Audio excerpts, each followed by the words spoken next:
Hello and welcome dear student.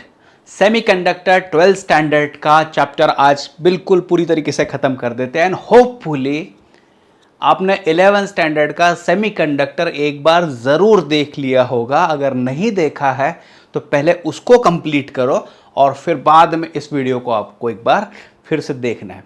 इस पर जो सवाल बनते हैं वो अगर आप देखोगे तो ट्रांजिस्टर से रिलेटेड सवाल थोड़े बच्चों को डिफ़िकल्ट जाते हैं, लेकिन मैं गारंटी के साथ बोलता हूँ बच्चों यहाँ पर जो क्वेश्चन है उस तरीके से हैंडल किए हैं ताकि आप इजीली उनको आप सॉल्व कर सको। ठीक है, तो बेसिक से स्टार्ट करते हैं। यहाँ पर हमने जो 11th स्टैंडर्ड के पोर्शन में डायोड को पढ़ लिया था, ये पीएन जंक्शन डायोड है। शुरुआत इस चैप्टर की ऐसी की है 12th में कि जिसमें पहले तो सिर्फ एप्लीकेशन बेस्ड ही क्वेश्चंस किए हैं या फिर एप्लीकेशन लेवल का ही कॉन्सेप्ट किया होगा। अभी आपको ये भूल जाना है कि डायोड के अंदर क्या हो रहा है। आपको सिर्फ ये चीज़ देखनी है कि डायोड कब फॉरवर्ड बायस में होता है और वो स्विच ऑन हो जाता है और कब ये रिवर्स बायस में होता है। ये दो चीज़ें ही आपको पता होनी चाहिए। तो यहाँ देखिए स्टूडेंट्स, एक ट्रांसफार्मर डाला गया है। ट्रांसफार्मर का काम जो होता है या तो स्टेप अप करे, रिक्वायरमेंट के हिसाब से वोल्टेज बढ़ाए, या फिर रिक्वायरमेंट के हिसाब से वोल्टेज को घटाए। यहाँ अगर हम लोग माने स्टेप डाउन इस्तेमाल करते हैं तो अगर ये इनपुट वोल्टेज होगा, फ्लक्चुएशन होगा, तो यहाँ पर आउटपुट में ऐसा मिलने वाला है, छोटा पीक मिलने वाला है। Got it. तो इनपुट यहाँ पर होगा, यहाँ का मतलब यहाँ पे से पहले स्टेप डाउन होगा और ये इनपुट की तरह पर काम करने वाला है। ठीक है, तो इसका पहला काम जो था या तो आपको स्टेप अप चाहिए या फिर स्टेप डाउन चाहिए, तो इसका काम खत्म हो गया और जो यहाँ पर सिग्नल आ रहा है उस सिग्नल को आपको नोट डाउन करना है। अभी बच्चों ध्यान में देखो, यहाँ पर जो अल्टरनेटिंग ईएमएफ अल्टरनेटिंग वोल्टेज है वो मैंने यहाँ पर दिखाई है। इसमें आपको एक चीज़ समझनी होगी, यहाँ जो ये पीक है ये पॉजिटिव टर्मिनल की तरह काम करने वाली है और ये निगेटिव टर्मिनल की तरह काम करने वाली है। मतलब कैसे काम करने वाली है वो बता देता हूँ आपको। जब ये पीक आएगी तब यहाँ पर ए पॉजिटिव होगा और बी कंपैरेटिवली निगेटिव होगा, और जब ये पीक आएगी तब ए कंपैरेटिवली निगेटिव होगा और बी पॉजिटिव होगा। Got it. तो अभी बात ये है कि जब ये वैल्यू आ जाएगी, जब ये वेरिएशन आता है, इस वेरिएशन पर ए पॉजिटिव हाई पोटेंशियल की तरह काम करता है, और जब ये हाई पोटेंशियल की तरह काम करता है तो देखिए ये हाई पोटेंशियल पर है, डायोड जो होगा वो फॉरवर्ड बायस में कंडक्ट करना शुरू कर देगा। तो इस पर्टिकुलर पीक पर डायोड कंडक्ट होता है, लेकिन जब ये निगेटिव पीक आती है तो ये लो और यहाँ पर हाई तरह काम करता है। अगर ये लो है मतलब यहाँ लो पोटेंशियल है और यहाँ से देखो ये हाई पोटेंशियल है, तो भाई डायोड बिल्कुल भी कंडक्ट नहीं होगा। यहाँ पर इस पीक पर डायोड देखिए यहाँ कंडक्ट नहीं हुआ, फिर वापस से नेक्स्ट पॉजिटिव पीक पर डायोड कंडक्ट होने वाला है, फिर यहाँ पर वापस से कंडक्ट नहीं होने वाला है। तो आपने एक चीज़ नोट कर ली है, यहाँ पर ऊपर में जो डायोड है ये सिर्फ पॉजिटिव पीक पर ही कंडक्ट कर पाता है। अच्छा, जब ये कंडक्ट करता है तो जैसे करंट ऊपर से यहाँ से नीचे आता है। ठीक है, तो लोड रेजिस्टेंस को देखो तो लोड रेजिस्टेंस में करंट का डायरेक्शन ऊपर से नीचे है। तो यहाँ इस पीक पर ये कंडक्ट करेगा, इस पीक पर ये कंडक्ट करेगा, है ना, इसके आगे वाली पीक पर ये कंडक्ट करने वाला है। तो सिर्फ इस पीक पर ये कंडक्ट करेगा, यस, अक्रॉस लोड रेजिस्टेंस, उसको आउटपुट कहा गया। फिर यहाँ पर भी आ गया। ये बात सही है, इस पर क्वेश्चन बनाना है हमें। अभी सबसे पहले इसको अगर बात करें तो बच्चों ये क्या था, ये था हमारा हाफ वेव रेक्टिफायर। ये क्या था हमारा half wave rectifier. Got it. फिर हमारे पास है full wave rectifier. Full wave rectifier में क्या किया जाता है उसको भी अच्छे तरीके से समझ लो। ट्रांसफार्मर हमने इस्तेमाल किया, लेकिन हमने इस्तेमाल किया है सेंटर टैप ट्रांसफार्मर। तो इसको देखो क्या कहा जाएगा, समझ लो आप। ये है कौन सा transformer, centre tap transformer. Centre tap transformer क्या करता है, सेंटर टैप ट्रांसफार्मर की स्पेशलिटी ये होती है, जब यहाँ पर इस तरीके से वेरिएशन होगा तो यहाँ नीचे वेरिएशन बिल्कुल उसका उल्टा होगा। मतलब ये सेंटर टैप एक तरीके से क्या करता है, ऊपर जो चल रहा है किस्सा उसके एग्जैक्टली अपोजिट मिरर इमेज नीचे दे देता है। हमने यहाँ पर 2 डायोड का इस्तेमाल किया है। ये दोनों डायोड एक ही जगह पर कनेक्ट होकर लोड रजिस्टर से आगे बढ़ने वाला है करंट, और फिर जो होगा ये सेंटर टैप यहाँ पर सर्किट कंप्लीट करवा देगा। अभी ये बात हमें समझनी है कि कब कौन कंडक्ट करने वाला और कैसे कंडक्ट करने वाला है। इसके डिटेल में एक्चुअल में हमें जाना नहीं है, लेकिन देखिए जब इनपुट पीक ऐसी आती है तो जब ऐसा आएगा तो देखिए ए पर पॉजिटिव होगा और बी पर ये निगेटिव होगा। ठीक है, तो ए पर पॉजिटिव होगा, ये कंडक्ट हो जाएगा। अगर आप बी को देखो तो बी पर निगेटिव है तो ये बिल्कुल कंडक्ट नहीं होगा। तो यहाँ इस पीक पर ये कंडक्ट होगा, करंट ऐसे पास होगा, सेंटर टैप के थ्रू यहाँ पर सर्किट कंप्लीट हो जाएगा। मतलब डायोड D1 जो है वो कंडक्ट होने वाला है। Got it. अभी देखिए क्या होगा, निगेटिव पीक जब आती है तो यहाँ पर निगेटिव पीक आ गई है तो भाई ये कंडक्ट नहीं होगा, लेकिन उसी निगेटिव पीक पर सेंटर टैप ने यहाँ पर नीचे पॉजिटिव करवा दिया तो भाई ये कंडक्ट होगा। अभी ऊपर तो नहीं जा सकता है तो यहाँ लोड रेजिस्टर्स के मार्फत यह आ जाएगा, यह ऐसे आ जाएगा और सर्किट कंप्लीट करवा देगा। तो इससे चीज़ क्या पता चल रही है, अभी डायोड D2 कंडक्ट हुआ है। मतलब इस समय डायोड D1 कंडक्ट हुआ है, इस समय डायोड D2 कंडक्ट हुआ है, फिर वापस से वही प्रोसीजर रिपीट होगी। इन सबको कंबाइन कर दिया जाए तो D1 D2 D1 D2 सारा कंडक्ट हो पाएगा। मतलब यहाँ पर अगर आप बात करें तो यूटिलाइजेशन की हो तो जो पावर सप्लाई मिल रहा है उसका काफ़ी हद तक यूटिलाइजेशन यहाँ पर हो रहा है। चलो बच्चों इसके सवालों पर आते हैं। ये एक्स्ट्रा चीज़ है यहाँ पर, अगर कभी गलती से इफ़िशियंसी पूछा जाए, जो कि हालांकि NCERT के अनुसार नीट और JEE के प्रिपरेशन में पूछा जा सकता है, तो मैं एडिशनल चीज़ दे देता हूँ। इफ़िशियंसी देखिए हाफ वेव रेक्टिफायर है, बच्चे 50% डाल देते तो 50% नहीं लेना है, 40.6 करना है इसका हाफ वेव रेक्टिफायर का इफ़िशियंसी। मतलब काम करने की जो स्टाइल होती है ना, आउटपुट टू इनपुट वाला रेशो, ये इफ़िशियंसी होगा यहाँ पर। और जो फुल वेव रेक्टिफायर है बच्चों वो 81.2, मतलब देखिए इसका डबल करवा दीजिए। तो कोई एक वैल्यू आप ध्यान में रखो, अगर हाफ वेव की वैल्यू आपको ध्यान में रखती है 40.6 तो भाई उसका डबल करवा दो, आपका फुल वेव रेक्टिफायर यहाँ पर मिल जाएगा। ये एक चीज़। अभी जो सवाल बनते हैं उन सवालों पर जाते हैं बच्चों। तो हाफ वेव रेक्टिफायर में देखा आपने पूरा के पूरा इनपुट वेव आया था, लेकिन पल्सेटिंग हाफ ही पार्ट मिला है। तो देखिए पल्स में अगर पूछा जाए, इस पर सवाल पूछा जाता है तो इनपुट फ्रिक्वेंसी अगर बात करें, ये पूरा एक वेव होता है ना, ये फिर दूसरा वेव आ गया तो 50 हर्ट्ज वाला इनपुट था। यहाँ पर देखिए, यहाँ पर एक ही आया, फिर एक आया, फिर एक आया, बीच में मिसिंग है तो उसको काउंट मत करो। तो 50 हर्ट्ज इनपुट है, रिपल का फ्रिक्वेंसी देखो, रिपल फ्रिक्वेंसी कहा गया है तो रिपल फ्रिक्वेंसी भी 50 हर्ट्ज है। किसके लिए बात कर रहे हैं हम लोग, ये हाफ वेव के लिए बात कर रहे हैं। और देखिए फुल वेव में क्या होता है, इस समय भी आपको पल्स मिला है, इस समय भी आपको पल्स मिला है, इस समय भी पल्स मिला है, यहाँ पर भी पल्स मिला है, यहाँ पर भी पल्स मिला है। तो पल्सेशन के बारे में बात हो रही है। तो रिपल फ्रिक्वेंसी कितना, यहाँ पर इसको एक फ्रिक्वेंसी कहा जाएगा, ये दूसरी फ्रिक्वेंसी। तो ऐसे 50 हर्ट्ज है टोटल अगर फ्रिक्वेंसी बार बात करें, देखो सॉरी, ये एक वेव हो गई, ये दूसरी वेव हो गई, ये तीसरी वेव हो गई, इस तरीके से काम होगा आगे। तो यहाँ पर देखिए फ्रिक्वेंसी 50 हर्ट्ज है, 50 बार एक सेकंड में आपको 50 वेव मिल रही है यहाँ पर। लेकिन पल्सेशन के बारे में बात करें, रिपल के बारे में बात करें तो 100 आपको लिखना पड़ेगा। मतलब यहाँ 50 की फ्रिक्वेंसी है तो यहाँ पर रिपल्स फ्रिक्वेंसी बात करो, रिपल बात करो, रिपल की फ्रिक्वेंसी जो चेंज होने वाला है रिपल्स, तो रिपल का फ्रिक्वेंसी 100 है। ठीक है, तो output frequency of half wave 50 hertz और हाफ और फुल वेव के कितना बताना है बच्चों, 100 हर्ट्ज आपको बताना पड़ेगा। कर सकते हो आप। उसके बाद में advantages of full wave rectifier is that efficiency is higher than that of half wave rectifier, efficiency is lower नहीं है, rectification takes place only in half नहीं, the ripple is higher than that of wave, बिल्कुल भी नहीं। यहाँ पर इसका answer A आना चाहिए, efficiency is higher है ना, जैसे कि हाफ वेव की 40.6 थी तो उसका डबल हमने करवा दिया 81.2, गॉट इट, ये मिल चुका है। फिर देखिए जीनर डायोड का एक कॉन्सेप्ट है हमारे पास में। जीनर डायोड में क्या किया जाता है, जो पीएन जंक्शन डायोड होता है उसका डोपिंग कॉन्सेंट्रेशन बढ़ाया जाता है। मैं आपको सिर्फ प्लेन बता दूंगा यहाँ पर, डोपिंग concentration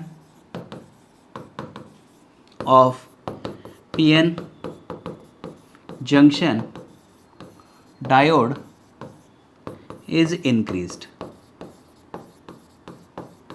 ज़ीनर डायोड की स्पेशलिटी ये होती है, ज़ीनर डायोड हमेशा रिवर्स बायस में इस्तेमाल किया जाता है। इसका स्पेशल पर्पस डायोड हम लोग बोल सकते हैं इसको। ज़ीनर डायोड क्या होता है बच्चों? ये होता है special purpose diode used in reverse bias, ठीक है, used in reverse bias to stabilise voltage stabiliser की तरह काम करता है। तो अभी काम कैसे करेगा देखो, ये फॉरवर्ड बायस में जब काम करता है तो फॉरवर्ड बायस में ये ऑर्डिनरी डायोड की तरह काम करने वाला है। फॉरवर्ड बायस में ये ऑर्डिनरी डायोड की तरह काम करने वाला है। लेकिन रिवर्स बायस में एक दिक्कत थी, रिवर्स बायस में जो ऑर्डिनरी डायोड था वो ख़राब हो जाता था। रिवर्स बायसिंग का मतलब क्या है तो मैंने आपको पहले ही सजेस्ट कर दिया। आपने 11th का पोर्शन एक बार फास्ट में रिवाइज कर लो, जो इसके पहले वाला वीडियो था, चाहे तो इसकी लिंक मैं वहाँ पर दे देता हूँ वापस से। तो पहला वाला जो है उसको आप पढ़ लो, इलेक्ट्रोस्टैटिक्स को, सॉरी सेमीकंडक्टर को, और बाद में इस पे आना है। तो देखो क्या है, फॉरवर्ड और रिवर्स का मतलब, जैसे ये ऑर्डिनरी डायोड था, इसका पी टाइप जो होता है that was connected to negative terminal और N was connected to positive terminal. अच्छा ये चलो जगमग हो रहा है, लेकिन समझ लो। तो रिवर्स बायस में दिक्कत ऑर्डिनरी डायोड की ये थी कि रिवर्स बायसिंग में एक स्पेसिफिक वोल्टेज अगर क्रॉस हो जाता है तो वो डायोड बर्बाद हो जाता है, ख़राब हो जाता है, मतलब रिपीटेड यूज़ के लिए उसका इस्तेमाल नहीं हो पाता है। लेकिन एक अच्छी चीज़ मिली हमें कि रिवर्स बायस में क्या होता है, एक स्पेसिफिक वोल्टेज पर आपने नोट डाउन किया होगा तो large amount of current was passing through that device. तो अच्छी चीज़ क्या है, ये ओम्स लॉ को फॉलो नहीं कर रहा है।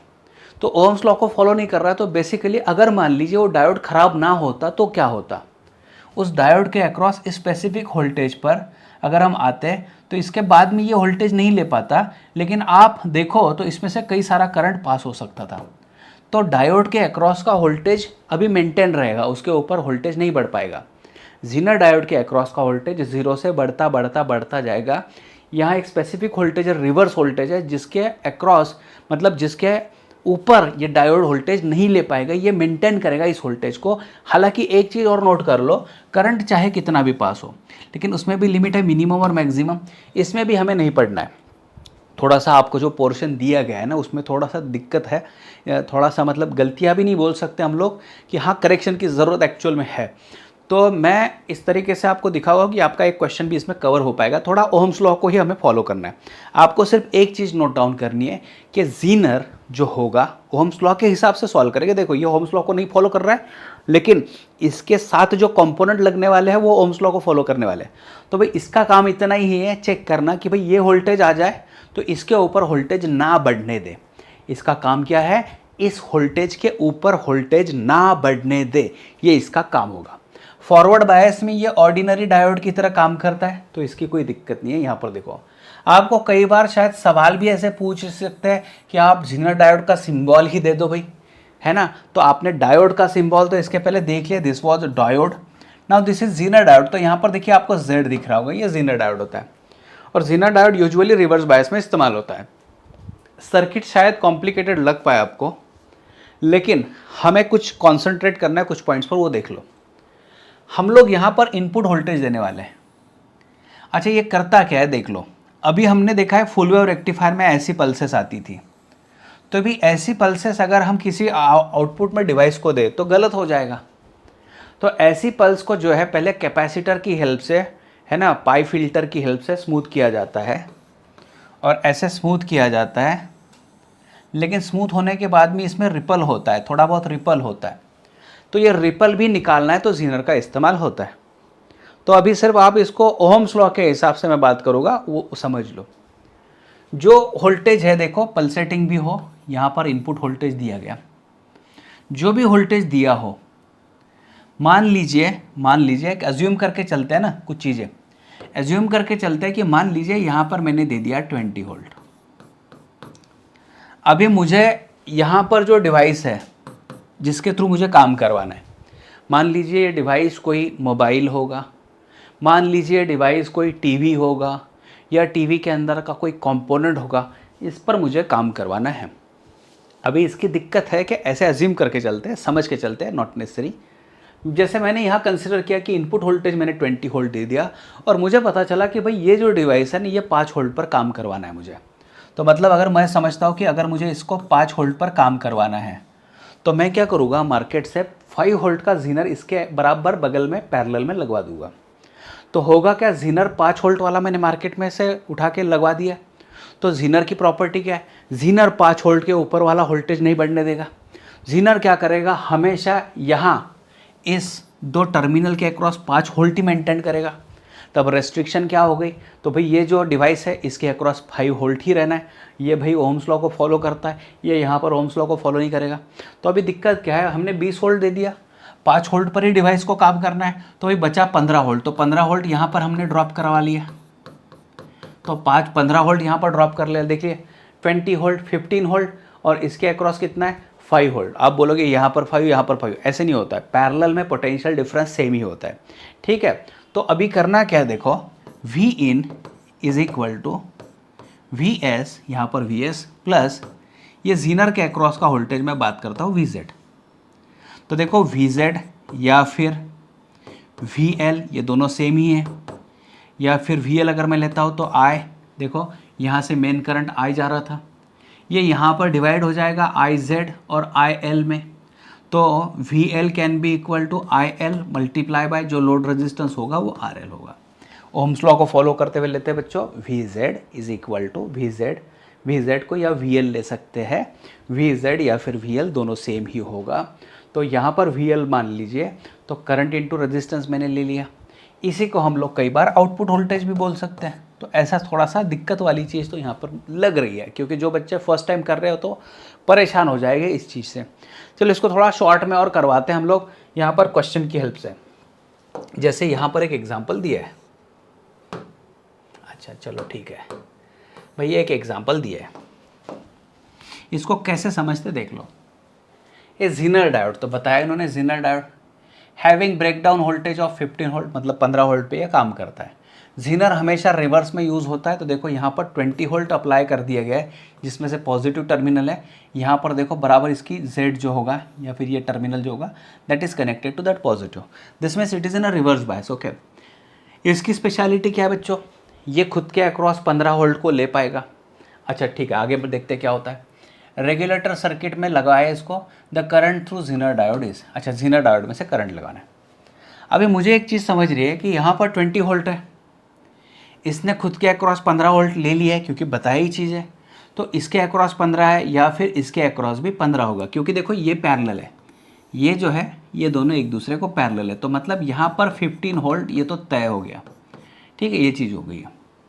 अभी मुझे एक चीज़ समझना है कि इस ब्रांच में से जो जिसको मैं IL बोलता था वो कितना है, तो इस पर काम करते हैं बच्चों। तो IL can be equal to कितना होगा, तो वोल्टेज कितना है, ये देखो इस टर्मिनल के अक्रॉस अगर 15 वोल्ट है तो ये पैरेलल होने की वजह से यहाँ पर भी कितना होना चाहिए, 15 वोल्ट होना चाहिए। तो 15 वोल्ट डिवाइडेड बाय, भाई देखो इन दो पॉइंट्स के बीच में एक रजिस्टर डलवाया है जो कि 1 किलो ओम का है, तो 1 किलो ओम का मतलब होता है 1000 ओम। तो देखो मैंने IL के लिए 15 volt divided by 1 kilo ohm that is equal to ये 15, क्योंकि करंट ये 10⁻³ माइनस हो जाएगा ऊपर, तो मिली एम्पियर मुझे मिल रहा है।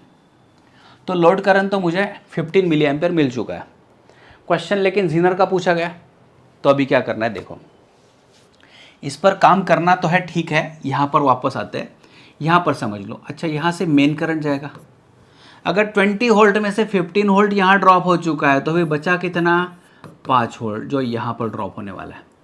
तो मैं अभी इस सर्किट पर काम करूँगा, इस ब्रांच पर काम करूँगा, और इस ब्रांच पर काम करते करते ऐसा बोलूँ कि I इज इक्वल टू इस रजिस्टर के अक्रॉस 5 वोल्ट है डिवाइडेड बाय यहाँ पर 250, तो कितना हो गया, ये 50 आ गया, 1/50 आ गया। तो क्या इसको ऐसे लिख सकते हैं हम लोग, देखो क्या करना है, 1 अभी अच्छा तो अगर हाँ या फिर मैं 100 डिवाइडेड बाय 5000 कर देता हूँ, मतलब 100 डिवाइडेड बाय 5 इंटू 10⁻³ कर देता हूँ, तो 20 10⁻³ मतलब ये 20 मिली एम्पियर करंट होना चाहिए था। तो यहाँ पर अगर बात करें तो यहाँ से बच्चों देखो, यहाँ से ये 20 मिली एम्पियर जा रहा है। जैसे 20 मिली एम्पियर यहाँ पर आता है, आपको पता है अभी IL जो है 15 मिली एम्पियर है, तो अभी बचा होगा 5 मिली एम्पियर, इसमें से जाना चाहिए। तो इसका आंसर आना चाहिए 5 मिली एम्पियर। Got it? ये यहाँ पर आंसर इसका बन रहा है। तो बस इतना ही इस्तेमाल इसका करना है।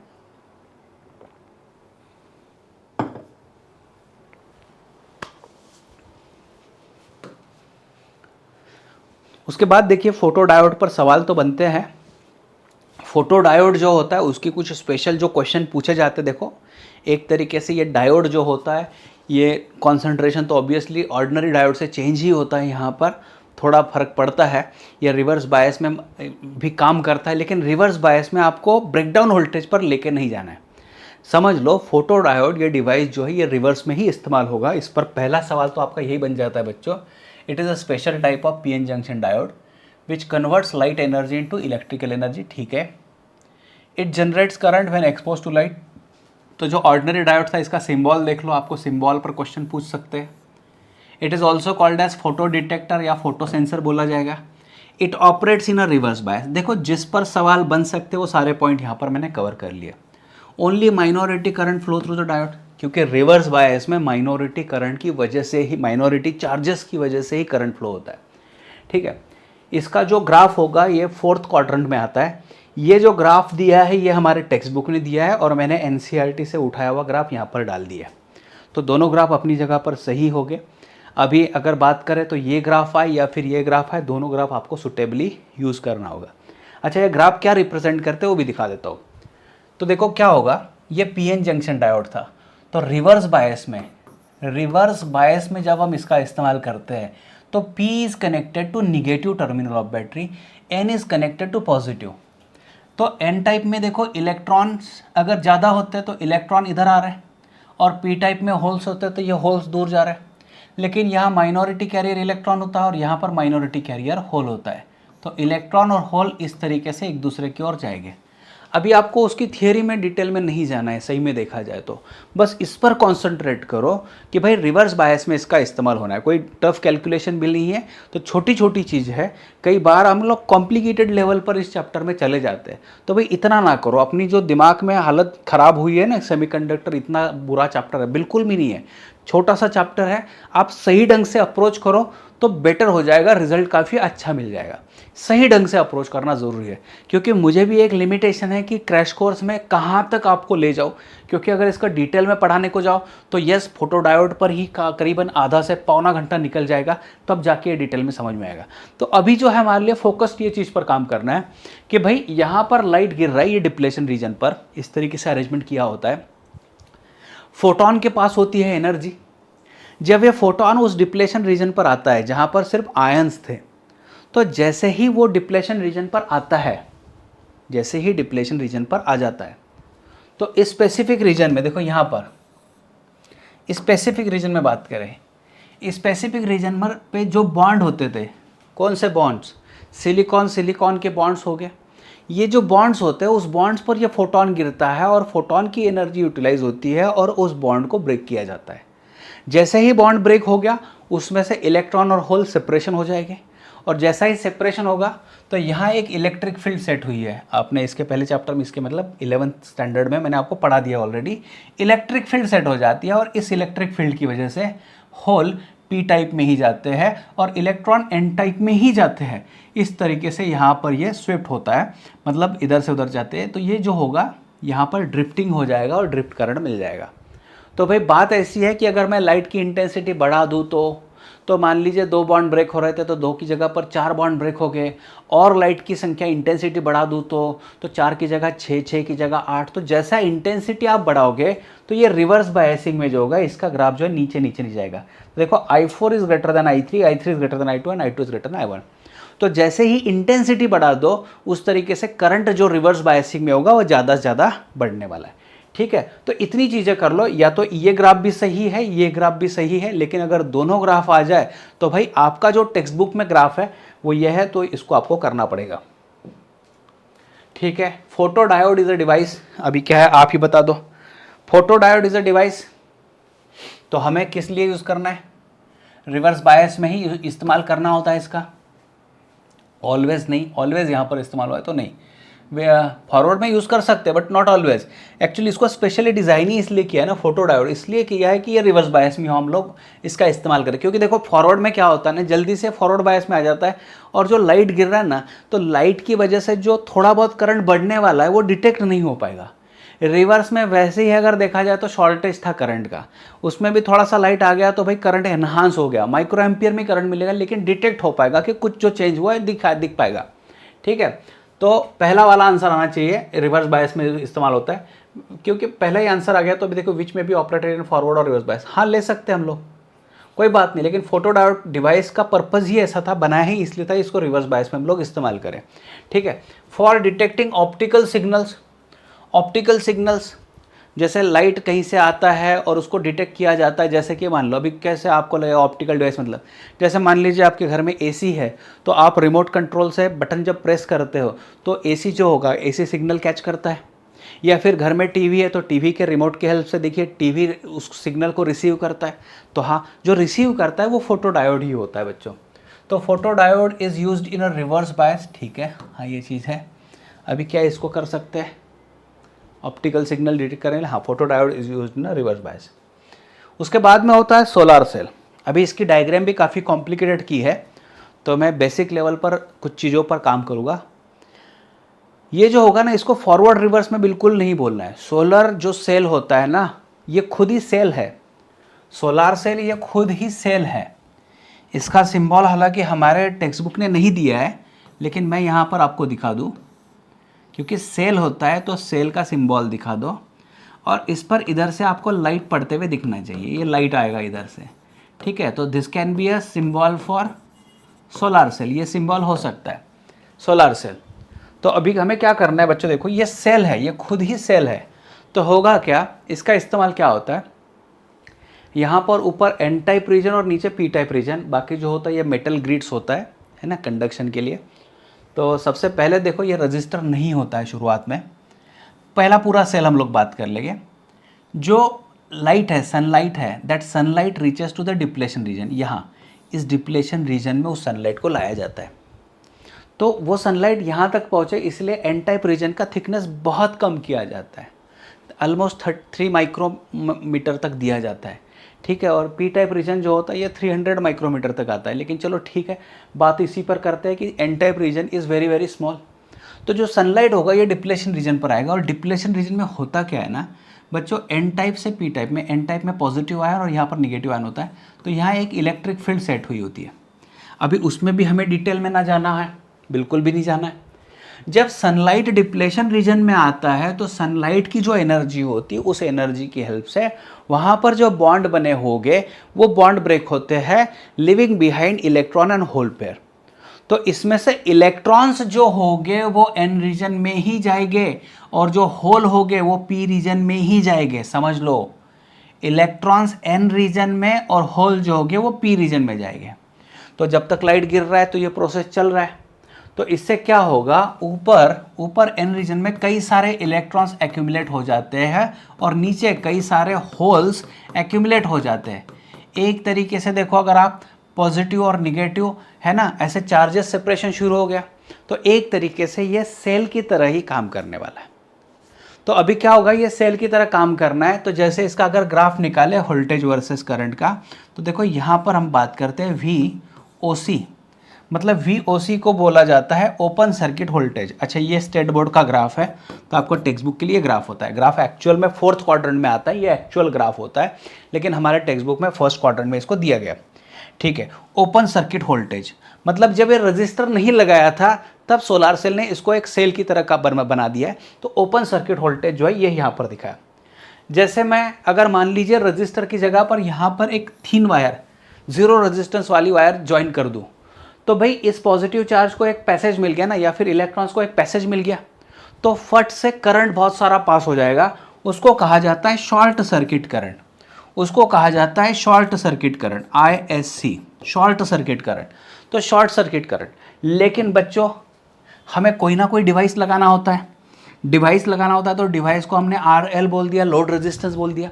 तो लोड रेजिस्टेंस अगर है तो ग्राफ देखिए ये इंटरमीडिएट यहाँ पर मिलने वाला है, तो यहाँ मैक्सिमम पावर के लिए बराबर इसको यहाँ पर कट करवा के डलवा दिया है। तो आपको ये ग्राफ पे फोकस करना है मैक्सिमम पावर के लिए, एग्जैक्टली यहाँ पर ला लिया इसको, है ना, 17, ये प्रैक्टिकल लेवल पर 17 और 4 एम्पियर मैक्सिमम के लिए, ठीक है। तो ये जनरल ग्राफ दिया है, इसको सिर्फ इतना समझना है, ये ग्राफ दोनों ग्राफ सही है। एक्चुअल में देखा जाए तो ये ग्राफ 4th क्वाड्रेंट में आता है, यही सही होता है, लेकिन हमारा ग्राफ जो है ये यहाँ पर दिया। तो इसमें बाकी कुछ नहीं करना है, open circuit voltage, short circuit current, इन चीज़ों पर फोकस करो बस। और सोलार सेल जो होता है गलती से भी फॉरवर्ड बायस रिवर्स बायस में नहीं बोलना है। ये जो होता है, ये डिवाइस जो होता है, ये इस्तेमाल होता है एज अ सेल, तो ये खुद का EMF जनरेट करने वाला है, ठीक है। अभी लाइट इमिटिंग डायोड, इस पर भी जितना बन सके, जितने क्वेश्चंस आते हैं उस पर ही काम करते हैं। ये जो होता है, ये डायोड कंपलसरी फॉरवर्ड बायस में इस्तेमाल होता है। LED जो होता है, LED जो होता है यूज्ड इन फॉरवर्ड बायस, और LED जो होता है light emitting diode, ordinary silicon या फिर जर्मेनियम, इससे नहीं बनाया जाता है। बनाते वक्त इसमें जो होता है ना मटेरियल, देखिए यहाँ पर दिया एल्यूमिनियम, गैलियम, आर्सेनिक। तो एल्यूमिनियम, गैलियम, आर्सेनिक, तो इससे क्या होगा, हमें इंफ्रारेड रेडिएशन मिलेगा। एक्चुअल में देखा जाए तो गैलियम और आर्सेनाइड होता है, इसका इस्तेमाल यूजुअली किया जाता है, और हमारे टेक्स्ट बुक ने एल्यूमिनियम को मिला के दिया है यहाँ पर। तो हर एक में एल्यूमिनियम यहाँ पर दिखेगा आपको, यहाँ छोड़ के। फिर देखो ये तो लर्न करना पड़ेगा, और बाई चांस इस पर सवाल आ जाए तो फिर आता है gallium arsenic phosphate.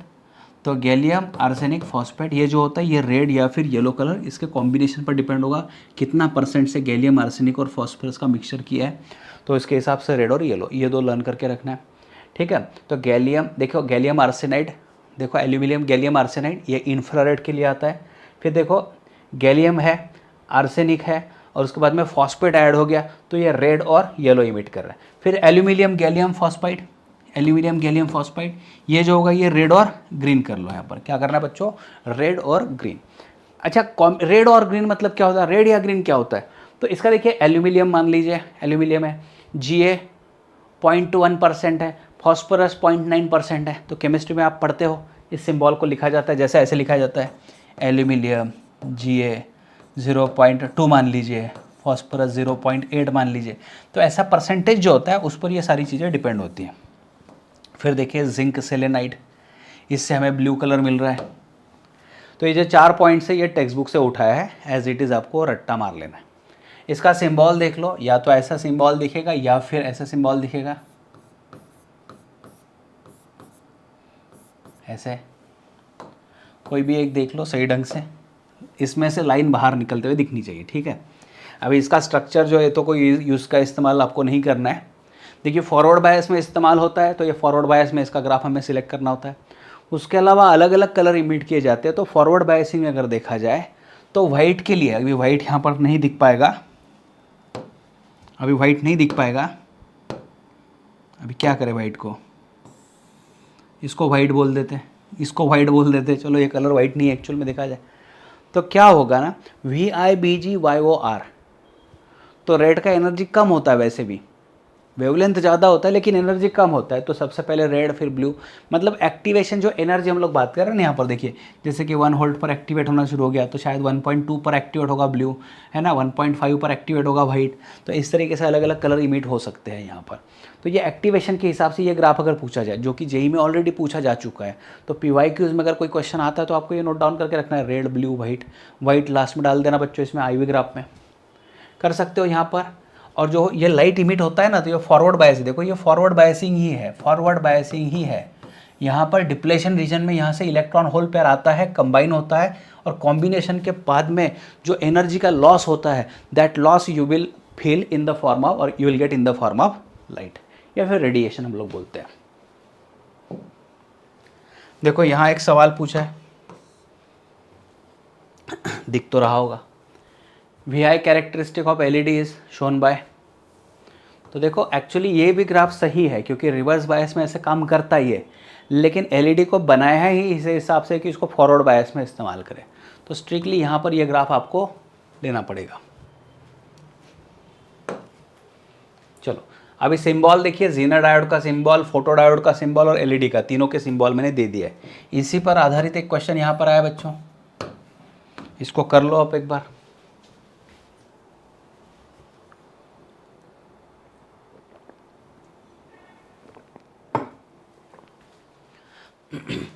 The schematic symbol of light emitting diode LED है ना, इसका ये होगा बी आंसर होना चाहिए। अभी जो मोस्ट अवेटेड जो है, जो सबको बच्चों को रिस्की लगता है, डिफ़िकल्ट लगता है, उस पर थोड़ा काम कर लेते हैं। जंक्शन जो होता है ट्रांजिस्टर है ना, छोटी छोटी चीज़ें हैं, उस पर सिर्फ फोकस करो, फोकस करो। बहुत ज़्यादा कॉम्प्लिकेशन में नहीं ले जाऊँगा मैं, जितना ज़्यादा आसान हो सके उतना ज़्यादा आसान करने की हम लोग कोशिश करते हैं। यहाँ पर तीन मतलब दो जंक्शंस होते हैं, और इसमें जो देखा जाए तो NPN या फिर PNP ऐसे जंक्शन डायोड होता है। तो NPN और PNP में देखो क्या होता है, PNP NPN। अभी बेसिक स्ट्रक्चर तो आपको पता है कि इसको बेस होता है, इमीटर होता है और कलेक्टर होता है। तो जो बेस को अगर आप देखो यहाँ पर देखो बेस को अगर देखो तो बेस इस तरीके से दिखाया है, base collector emitter, base collector emitter. अभी इसमें पहचाने कौन कि कौन NPN है और कौन PNP, तो इसके लिए शॉर्टकट क्या है देखो, ये जो एरो होता है ना, that arrow is always from,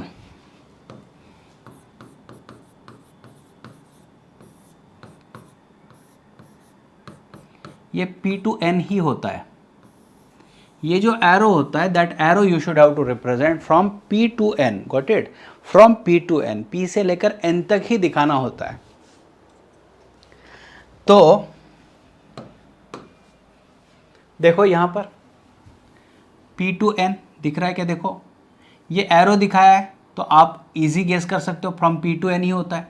और हमेशा ये एरो किस किस के बीच में होता है, देखो arrow always in between E and B, हमेशा इमीटर और बेस के बीच में ही होता है। तो इससे एक नोट कर सकते हैं आप कि यहाँ इमीटर और बेस है, तो बेस लाइन तो आपको वैसे भी नोट डाउन कर सकते हैं, कोई दिक्कत ही नहीं है। तो बेस तो आप वैसे भी पहचान लोगे। तो ये इस लाइन पर मतलब इन दोनों के बीच में ये एरो है, तो ये एक इमीटर है, दूसरा बेस है। अभी सिर्फ चीज़ चल रही है NPN है या PNP है, तो मैंने इसके लिए भी आपको हिंट दे दिया है, फ्रॉम P to N होता है। तो देखो ये P है, P to N एरो है, तो ये N होना चाहिए, तो बच्चा ये भी P होना चाहिए, PNP।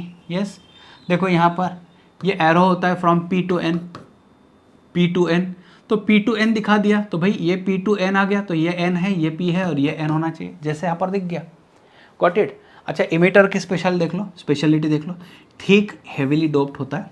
तो heavily doped in the sense इसका काम ही होता है कि फ्री चार्जेस, कई सारे चार्जेस को प्रोवाइड कर दिया जाए, तो इमीटर कहा जाता है। It supplies large number of majority charges, ठीक है। बेस जो होता है थीन होता है और लाइटली डोप्ड होता है, और सेंट्रल लेयर होती है। और कलेक्टर जो होता है ये थिक होता है, मॉडरेटली डोप्ड होता है। अगर आपको सवाल इस पर जो बनते हैं बच्चों, तो देखो क्या है, moderately doped, got it. Heavily doped कौन होता है, इमीटर होता है, और ये लाइटली डोप्ड होता है, छोटी छोटी चीज़ें। अच्छा कलेक्टर का जो एरिया होता है वो लार्जेस्ट होता है, कलेक्टर का एरिया लार्जेस्ट होता है। अगर सवाल पूछा जाए तो यस, कलेक्टर का एरिया लार्जेस्ट होता है। लार्जेस्ट क्यों होता है, क्योंकि यूजुअली कलेक्टर को रिवर्स बायस में इस्तेमाल करना होगा। जब रिवर्स बायस में इस्तेमाल करना होता है तो रिवर्स बायसिंग में होता क्या है ना, एक्सेस हीट जनरेट होती है, और वो एक्सेस हीट अगर डिसिपेट करवानी हो तो आपको थोड़ा एरिया ब्रॉड लगने वाला है कंपेयर टू अदर, ठीक है, हेल्प डिसिपेशन ऑफ हीट। चलो आगे बढ़ते हैं, सिंप्लीफाई करते हैं। अगर आपको कुछ भी ना समझ में आए तो मैं कुछ चीज़ों पर कॉन्सेंट्रेट करने को आपको सलाह दूंगा, वो क्या सलाह दे रहा हूँ वो समझ लो आप।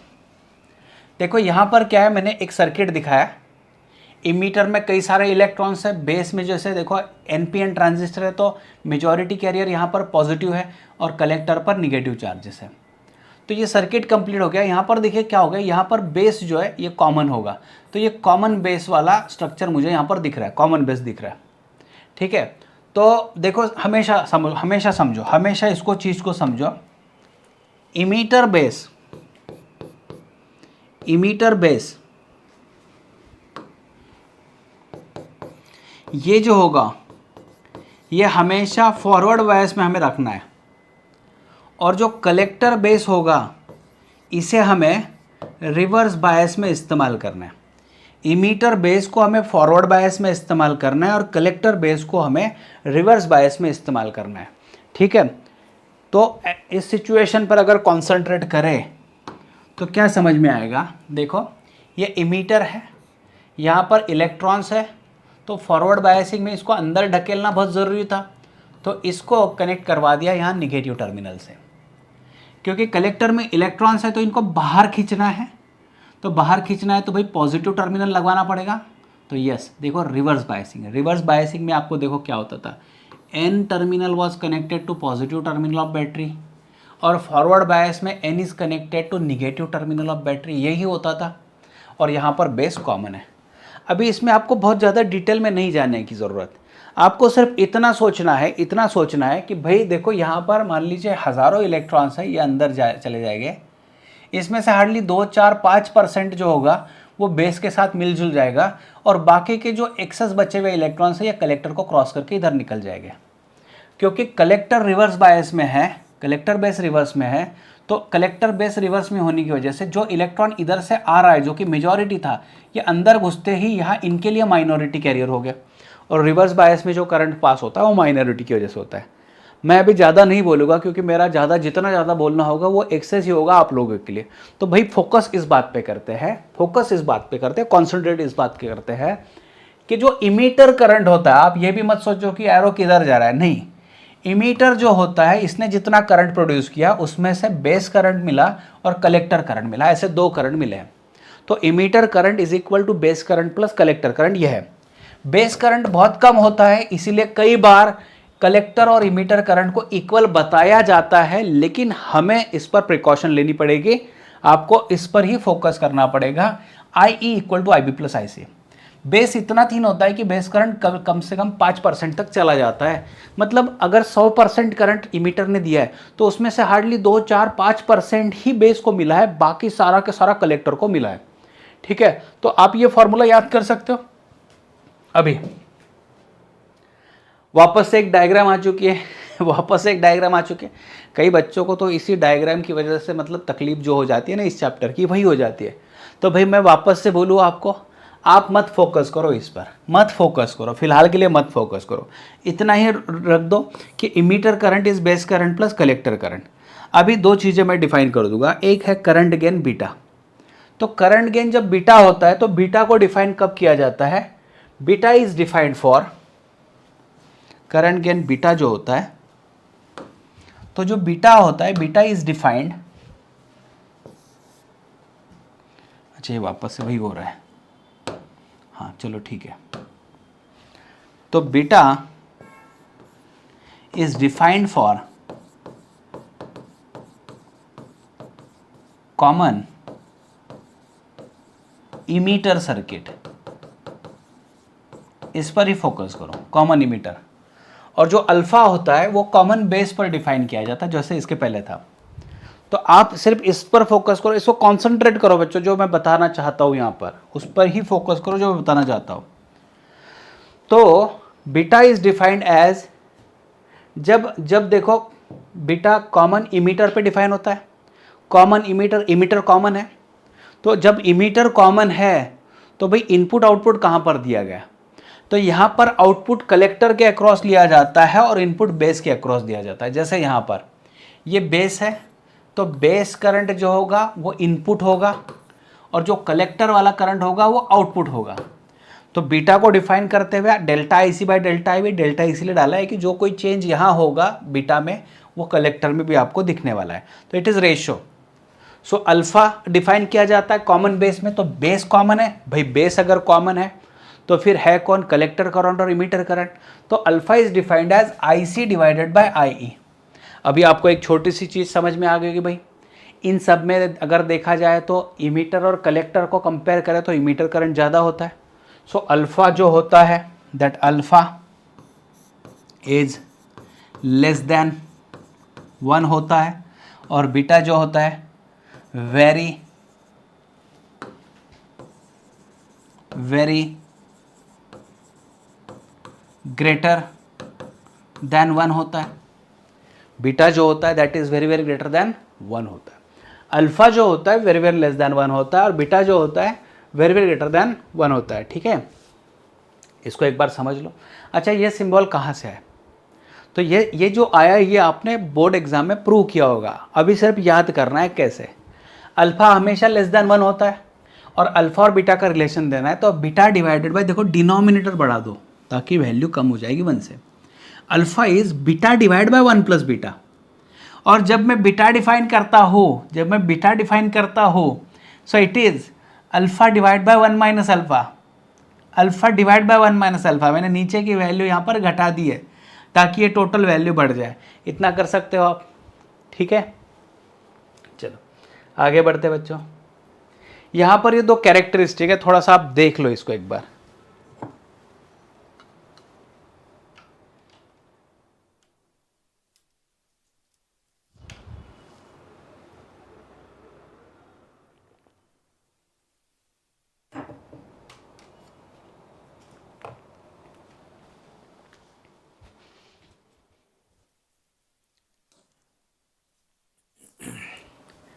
इनपुट और आउटपुट, इस पर सवाल बनते हैं।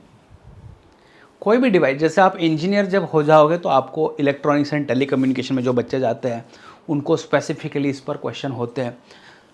तो कोई भी डिवाइस का ना इनपुट और आउटपुट, ये दो चीज़ें चेक की जाती है। इनपुट क्या है और आउटपुट क्या है। तो यहाँ पर हम लोग कॉमन इमीटर के बारे में बात करें। जो ट्रांजिस्टर अभी आपको बता दिया था ना, दैट वाज कॉमन इमीटर।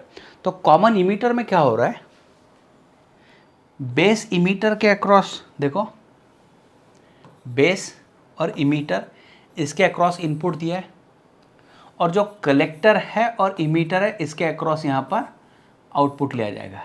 या फिर यहाँ इसके अक्रॉस ले सकते हैं आप, या फिर ये लोड रेजिस्टेंस के अक्रॉस ले सकते हैं, कोई दिक्कत नहीं है। अभी देखो क्या है, वोल्टेज अक्रॉस बेस इमीटर और बेस का करंट मॉडिफाई किया जाता है, तब जाके ये फॉरवर्ड बायस की तरह ये काम करना शुरू हो जाएगा। तो यस, कलेक्टर इमीटर वोल्टेज यहाँ पर फिक्स किया है। अभी इस पर क्या करें भाई, इसको एक्सप्लेन करें क्या? तो डिटेल में अगर जितना ले जाए उतना डिफ़िकल्ट होता जाएगा।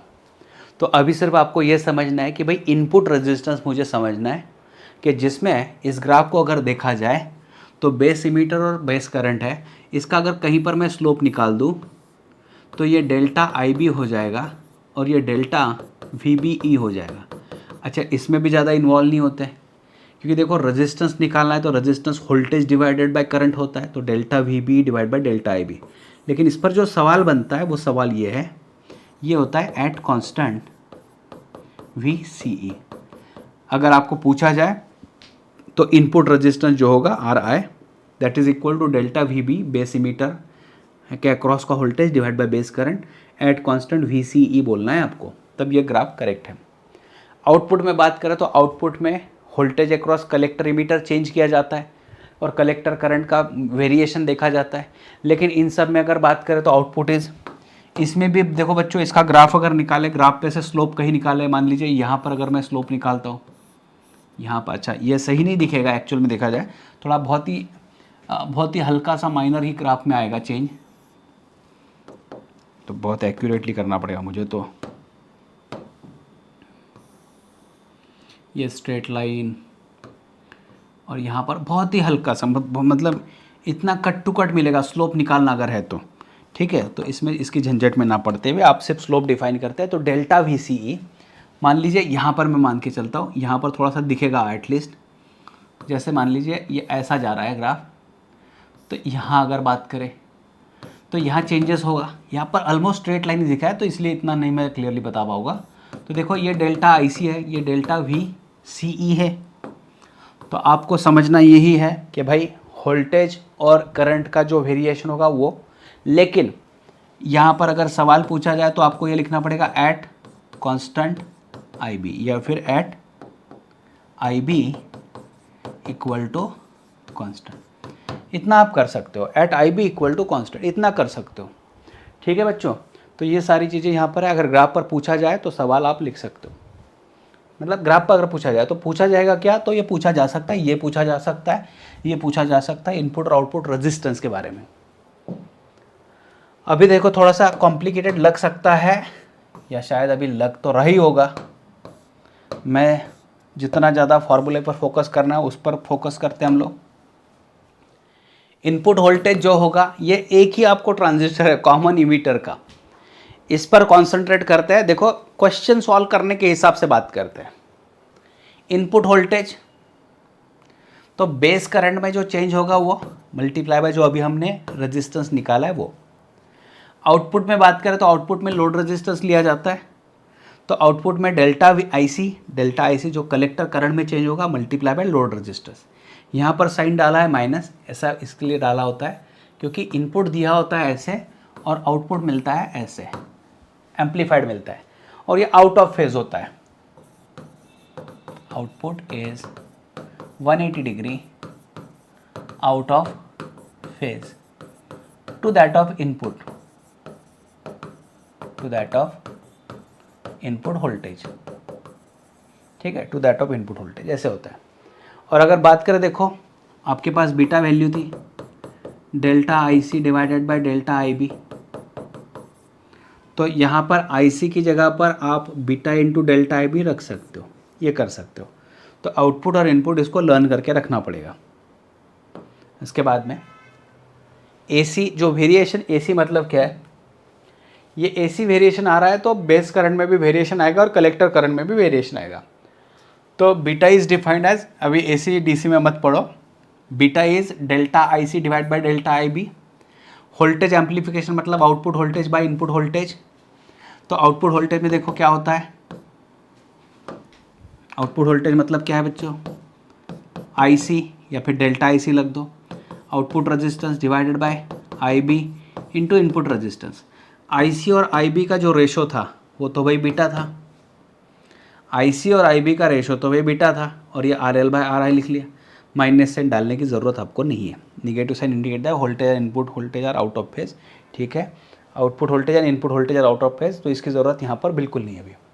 उसके बाद में पावर गेन, तो पावर गेन यही चीज़ आपको नोट डाउन करना है, सिर्फ बीटा की जगह पर बीटा स्क्वायर करना है। पावर गेन में beta square output resistance divide by input resistance करना है, ठीक है, इतना कर सकते हो।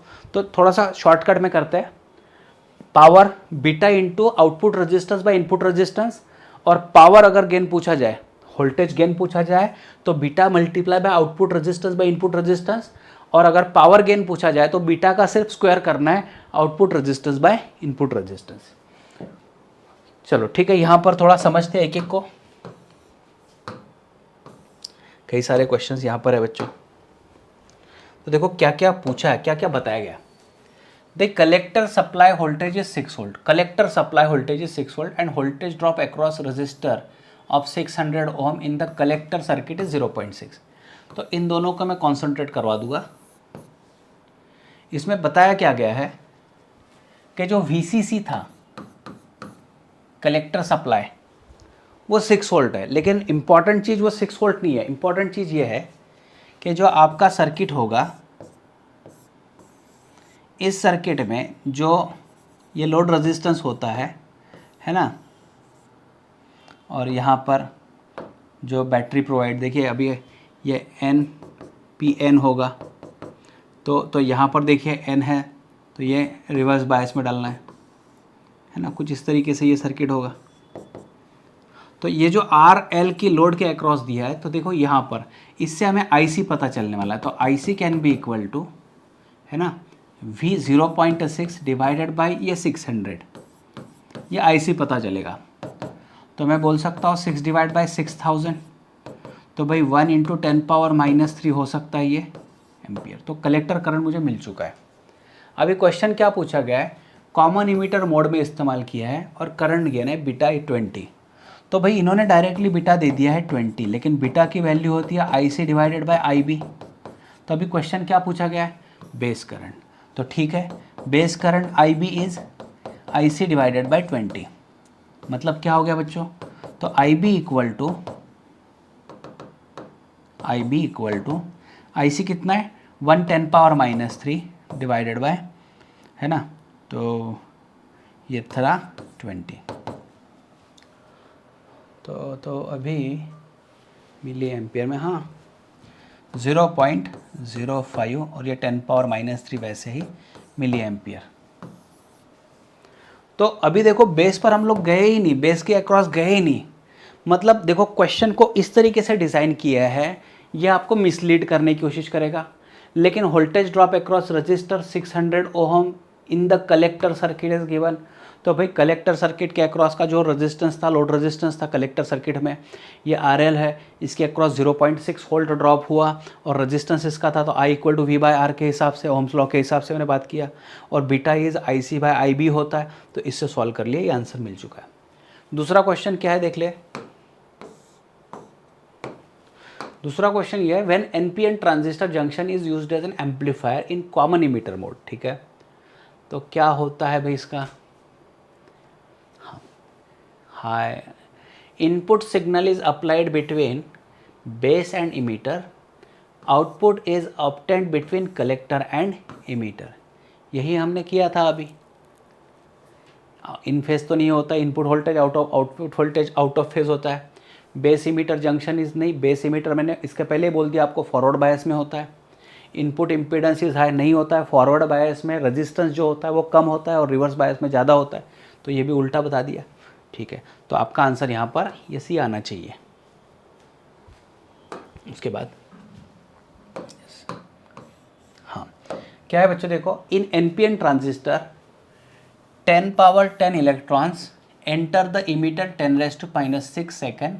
ओके, इन इलेक्ट्रॉन्स एंटर्स इमीटर बोला है, तो मुझे इससे एक चीज़ पता चलने वाली है, इमीटर करंट जो होगा, तो देखो नंबर ऑफ इलेक्ट्रॉन्स NE/T में डालता हूँ यहाँ पर, देखो कैसे करना है। ये तो करंट इलेक्ट्रिसिटी वाला कॉन्सेप्ट है।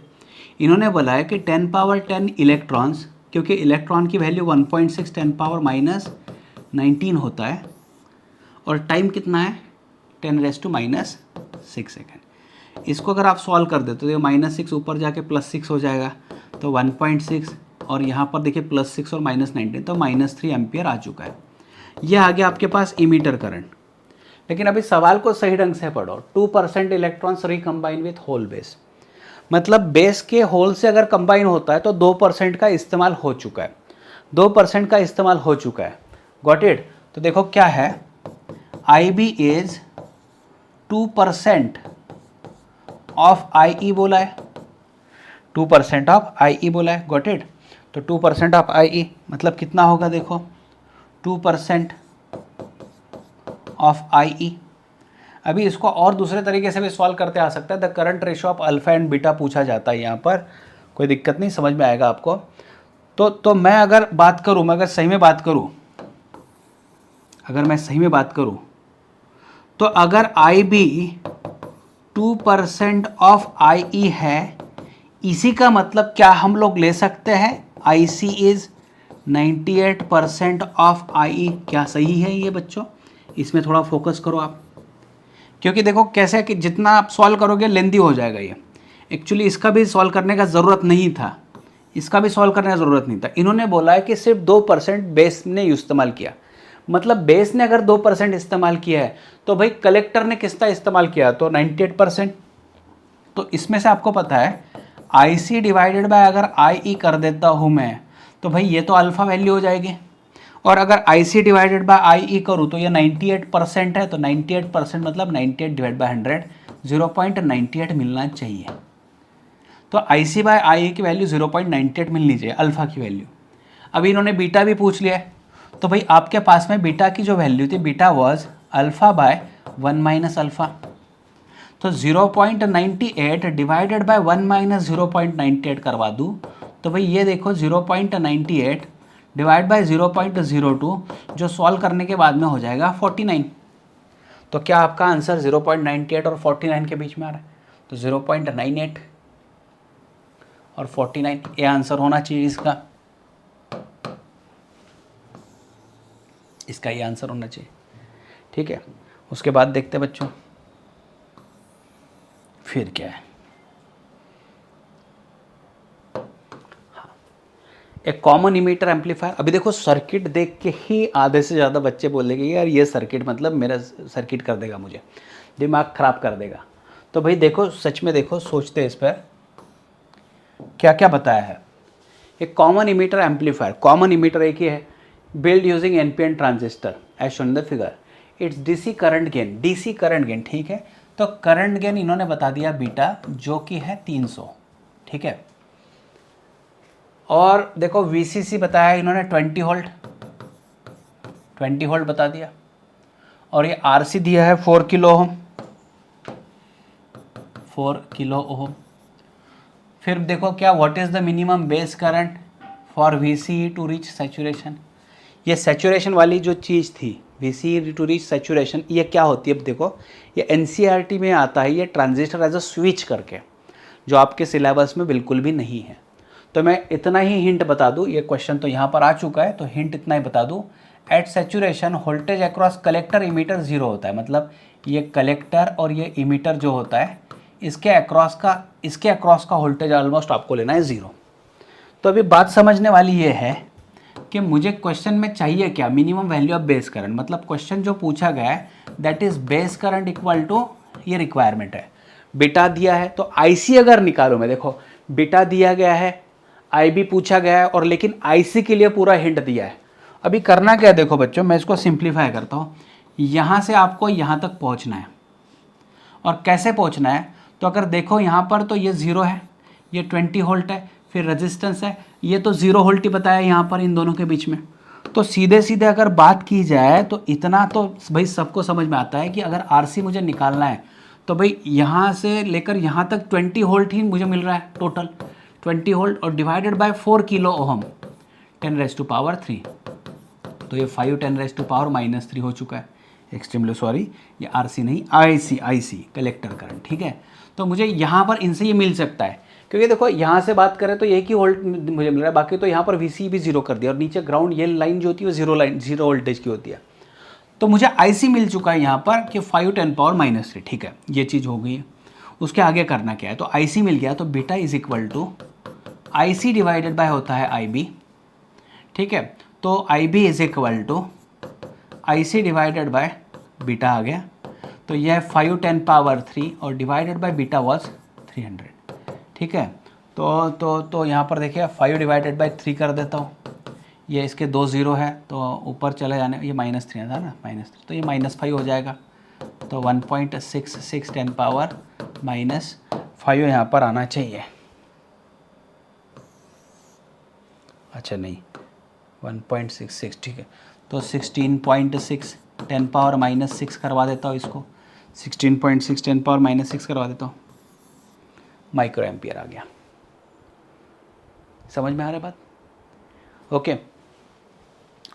इसके सिवा तो कोई ऑप्शन भी नहीं है। हम जो अभी PYQs वाले सेशन शुरू करने वाले हैं ना, तो उसमें आपको थोड़ा सा ध्यान रखना पड़ेगा बच्चों।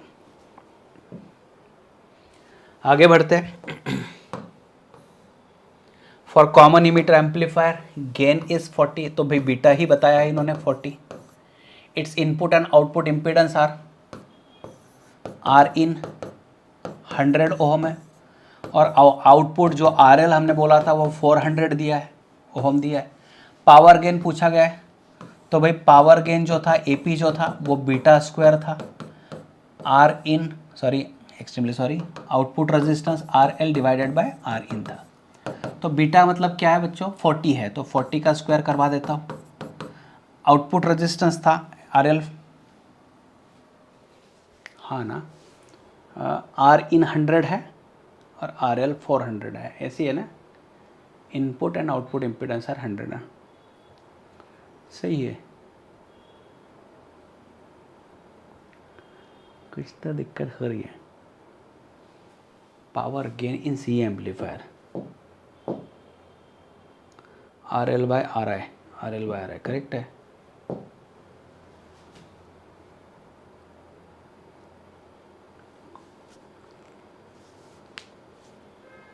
Input and output impedance are given. Input is 100 और output is 400.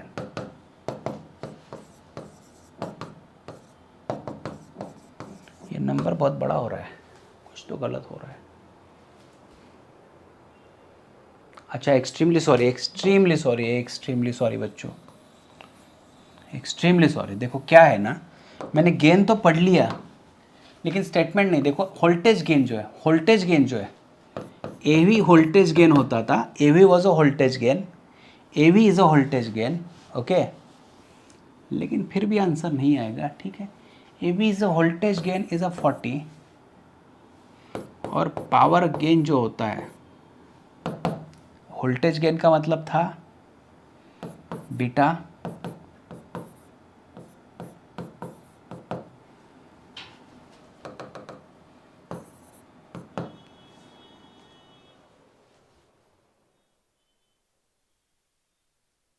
पावर गेन जो था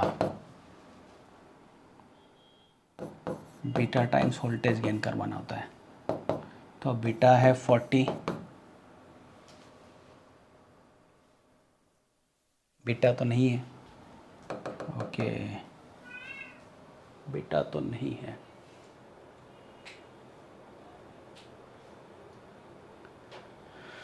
हाँ, वोल्टेज गेन 40 है।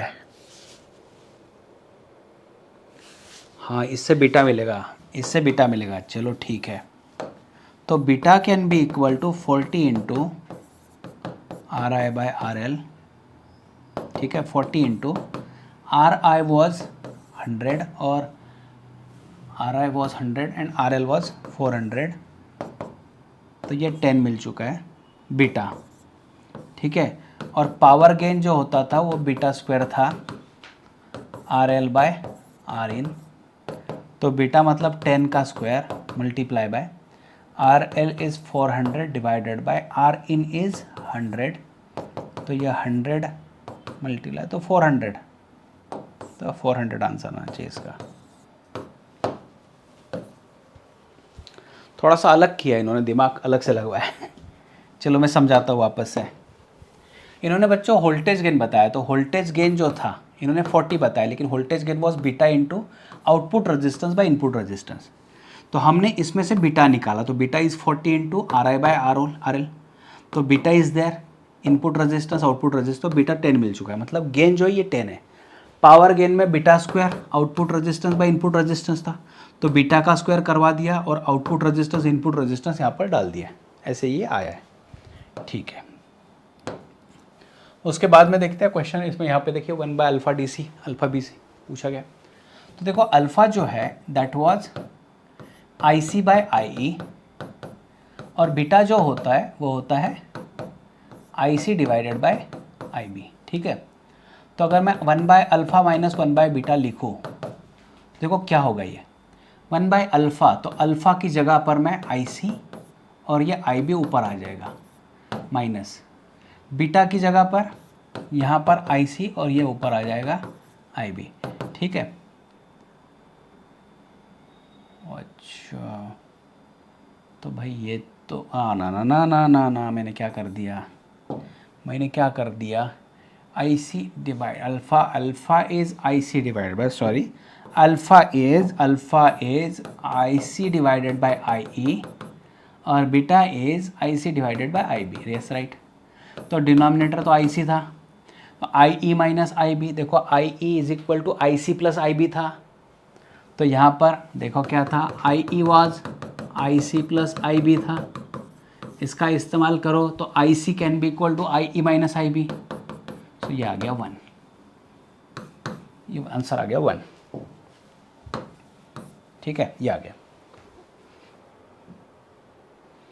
उसके आगे देखो, इन कॉमन इमीटर कॉन्फ़िगरेशन और transistor is connected in A C mode, ये आपको होमवर्क लेना है, कर सकते हो बच्चों आप, आई होप आप कर सकते हो, इसको कोई दिक्कत नहीं आएगी, ये होमवर्क ले लो आपको, दोनों के दोनों सवाल होमवर्क। यस, यहाँ पर देखो, in study of transistor as an amplifier ratio of collector to emitter current is given, तो ratio of collector to emitter I C divided by I E बताया गया है 0.98, ठीक है। कलेक्टर करंट आई सी है 3 milli ampere, then base current is okay. तो भाई देखो ये हो गया अल्फ़ा, अगर इससे बात करें तो बीटा मिलेगा अल्फ़ा बाय 1 माइनस अल्फ़ा, तो देखो 0.98, 1 माइनस 0.98, तो बीटा की वैल्यू आ गई है 0.98 डिवाइडेड बाय 0.02, मतलब 98/2 दैट इज़ 49 आ गया। अभी बीटा जो होता है वो होता है I C divided by I B, तो भाई I B is equal to I C divided by beta. I C इन्होंने बताया है 3 मिली एम्पियर डिवाइडेड बाई ये आ गया 49। Got it. तो ये अप्रॉक्सीमेट लेवल पर ही सॉल्व करना पड़ेगा। अगर बात करें 0.6 की जगह है ना, देखो 49 ऑलमोस्ट 50 अगर आप लेके चलते हो, ऑलमोस्ट अराउंड अगर बात करते तो अगर ऐसे बात करें 3 डिवाइडेड बाई 50 अप्रॉक्सीमेट डाले 10⁻⁻3, फिर इसको सॉल्व करना है तो भाई मैं ऐसे कर देता हूँ 3000, इस पर 3 0 बढ़वा दिया तो मैंने -6 करवा दिया, 50 डाल दिया, तो यह आ गया 60 माइक्रो एम्पियर। ठीक है, 60 माइक्रो एम्पियर ये हो सकता है। सी आंसर यहाँ पर होना चाहिए। तो ऐसे एडजस्टमेंट आपको करना पड़ेगा। होमवर्क ले लो, ये भी बच्चों होमवर्क ले सकते हो, आप होमवर्क ले सकते हो, कोई दिक्कत नहीं आएगा, कोई दिक्कत नहीं आएगा। इसका सॉल्व करके देखो। उसके बाद ए ट्रांजिस्टर इज यूज्ड, जो इजी होगा मैं दे रहा हूं आपको, ये भी होमवर्क लेना है आपको। A transistor is use as common emitter amplifier with load. ठीक है, लोड रेजिस्टेंस आउटपुट दिया है तो आर एल दिया है 2 किलो ओम। ठीक है, इनपुट 150 ओम दिया है, ये हो गया 2000 ओम। ठीक है, बेस करंट चेंज्ड बाय मतलब डेल्टा आई भी दिया गया है 20 माइक्रो एम्पियर, कोई दिक्कत नहीं, which result in change of collector current 1.5 milli ampere. Question is about amplified voltage gain. चलो, voltage gain was beta into R L by R in. तो बीटा का मतलब है बच्चों delta I C divided by delta I B, कर देता हूँ ना ऐसे, कोई दिक्कत नहीं है। R L divided by R in, तो आर इन को ऐसे हम लोग लिखते थे। डेल्टा आई सी कलेक्टर में देखो 1.5 मिली है, तो मिली को हम लोग कैसे लिख सकते हैं, देखो 1.5 कैन बी 1500 माइक्रो एम्पियर लिख सकते हैं। तो 1500 इसका माइक्रो और ये 20 का माइक्रो कैंसिल करवा दिया, 1.5 को 1500 माइक्रो एम्पियर और ये 20 micro ampere. R L load है 2000 और आर इन था बच्चों 150, तो इसका देखो 1 0 करवा दिया कैंसिल, यहाँ पर ये करवा दिया कैंसिल, तो भाई आ गया 1000, तो 1000 ये आंसर होना चाहिए। ठीक है, चलो इसके बाद में सबसे प्यारा, ये भी कई बच्चों को डिफ़िकल्ट चला जाता है, लॉजिक गेट्स, लेकिन आप में से अभी इंजीनियरिंग वाले जो बच्चे हैं तो इनको लॉजिक उनका तो स्ट्रांग ही होना चाहिए, कोई दिक्कत नहीं। ये होता है नॉट गेट, सिंबल याद रख लो। ये क्या करता है, इनपुट को कॉम्प्लीमेंट करवा देता है, मतलब 0 है तो ये आउटपुट 1 दे देता है, और इनपुट 1 है तो आउटपुट को 0 करवा देता है। इसको लर्न करना पड़ेगा, इसका सिंबल भी आपको याद करना पड़ेगा, और दिखाने का तरीका समझ लो। ये ट्रायंगल, इसके आगे एक छोटा सा बबल लगवा दिया। फिर है और गेट, तो और गेट में हम जो है सीधे सीधे क्वेश्चन जो पूछे जाते हैं, देखो a प्लस बी दिखाया जाता है, लेकिन कई बच्चे इसको a प्लस बी बोलते हैं। It is as good as like making addition in general sense, but it is read as a और b। ये प्लस साइन को कैसे रीड करना है बच्चों, a और b। अगर इस पर सवाल पूछा जाए कि हाउ इट इज़ रेड, तो a प्लस बी नहीं रीड करना है, a और b रीड करना है। ठीक है, अभी देखो क्या होता है, जब इसके इनपुट के बारे में बात करते हो तो एडिशन की तरह काम करता है। देखो 0 + 0 0, 0 + 1 1, 1 + 0 1, 1 + 1, तो अभी 2 नहीं लिखना है यहाँ पर। जैसे इलेक्ट्रिकल सिग्नल होता है, कोई बल्ब जब ऑन होता है तो उसको मान लीजिए 2 स्विच डाल दिए मैंने, तो दोनों स्विच ऑन कर दिए और बल्ब ऑन हुआ है, तो 2 स्विच पर काम कर रहा है, तो दोनों स्विच ऑन कर दिए और बल्ब ऑन हो गया, तो 2 बार ऑन नहीं होगा। चलो अभी इस पे देखो, इस पे भी यार छोटे छोटे मतलब ऐसे सर्किट होते हैं, ये बल्ब होता है, फिर ये सेल होता है, ये सारी चीज़ें मतलब दुनिया भर वाली चीज़ें होती है एक्चुअल में अगर पढ़ना चाहे तो। अभी जो ये पूरा रिवीजन चल रहा है तो आपको याद करना है। देखो याद क्या करना है, और गेट में इसका पहले तो सिंबल कन्फ्यूजन ना हो, ये और गेट का सिंबल अलग है, अगर दोनों इनपुट लो है तभी ये लो देगा, और इसमें से एक भी इनपुट अगर हाई आता है तो भैया आउटपुट हाई देने वाला है। ठीक है, एक भी इनपुट हाई आता है तो ये आउटपुट हाई देने वाला है। अगर दोनों इनपुट या सारे इनपुट लो हो तभी ये लो देता है। उसी तरीके से एक एंड गेट होता है, एंड गेट का सिंबल आप फोकस करो, ये जो बीच में डॉट डाला है इसको रीड किया जाता है एड एंड, तो ए एंड भी रीड किया जाएगा। ये मल्टीप्लिकेशन की तरह काम करेगा, फोकस करेगा। देखो 0 0 इनपुट है, 0 ए बी, और ये आउटपुट है, तो 0 0 तो आपको 0 देना है, 0 1 पे भी 0 देना है, 1 0 पर भी 0 देना है। लेकिन जब इसके सारे इनपुट्स हाई हो जाए तभी ये आउटपुट देता है हाई। तो एंड गेट की स्पेशलिटी क्या है, सब इनपुट अगर हाई हो तभी आउटपुट मिलता है हाई। ये बात आपको समझना है। अभी देखो ये पर्टिकुलर टाइम नहीं है कि जिस टाइम पर आपको पूरा डिटेल में एक्सप्लेन किया जाए कि भाई किस तरीके से ये ऑपरेट करता है।